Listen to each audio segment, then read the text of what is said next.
আসসালামু আলাইকুম। আজকে আমি রাজাহাঁস ভুনা করব।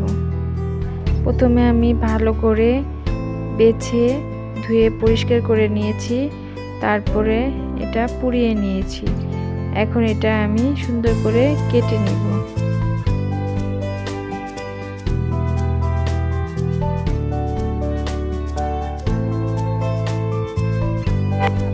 এটা আমার কাটা হয়ে গিয়েছে। এখন এটা আমি সুন্দর করে ধুয়ে নিব।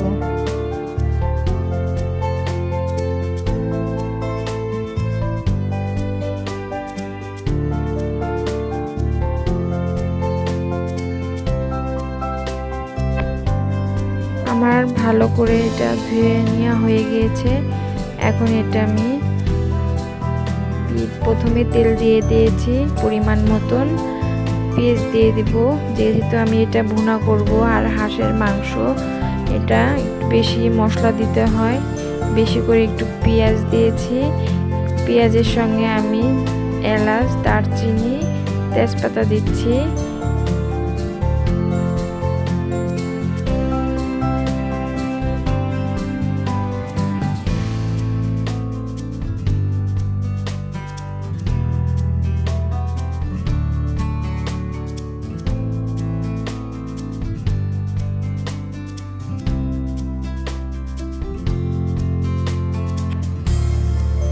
এখন আমি মরিচের গুঁড়া 3 চামচ, একটু হাসি একটু ঝাল ঝাল হলে একটু বেশি ভালো লাগে, মরিচের গুঁড়া দিয়ে দিচ্ছি।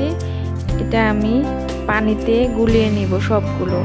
তারপরে দিলাম হলুদের গুঁড়া, তারপরে দিয়ে দিচ্ছি এটা লবণ, আর দিয়ে দিয়েছি জিরার গুঁড়ি। একটু বেশি বেশি করে মশলাগুলো পরিমাণ মতো দিয়ে নিলাম আমি। এটা এখন আমি পানি দিয়ে ভালো করে গুলিয়ে নেব।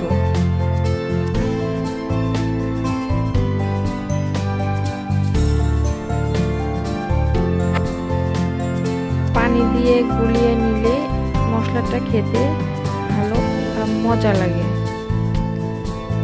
ভালো করে মেখে নিচ্ছে। এটা আমি একটু ভিজিয়ে রেখেছিলাম। ভিজিয়ে রাখার পরে মনে হবে যে বাটা মশলার মতন স্বাদ হবে খেতে। হয়ে গিয়েছে। এখন এটা আমি পেঁয়াজটা আমার লাল লাল হয়ে গিয়েছে। এখন আমি মশলাটা ঢেলে দিব।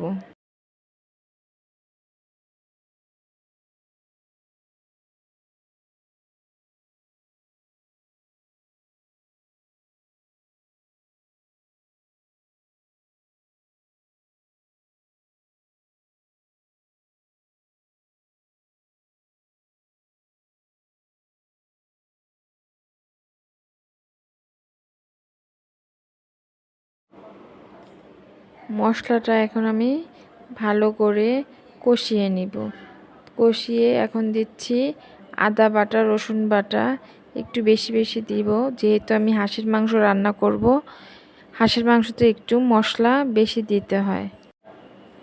কে কেমনভাবে খান জানি না, আমার কাছে মনে হয় হাঁসের মাংসটা একটু মশলা বেশি করে দিলে মজা হবে।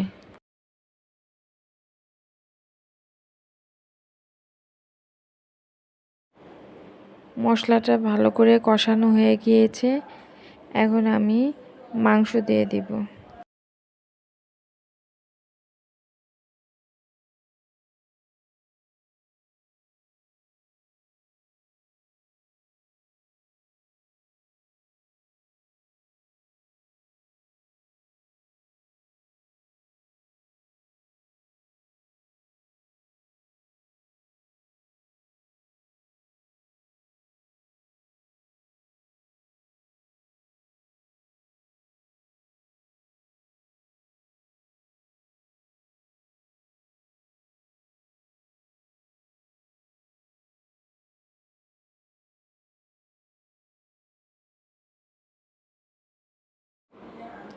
মাংসটা ভালো করে কষিয়ে নিচ্ছি আমি। কষানোর পরে কষিয়ে পরে এখন দেখছি সিদ্ধ হচ্ছিল না, একটু লেট হচ্ছিল।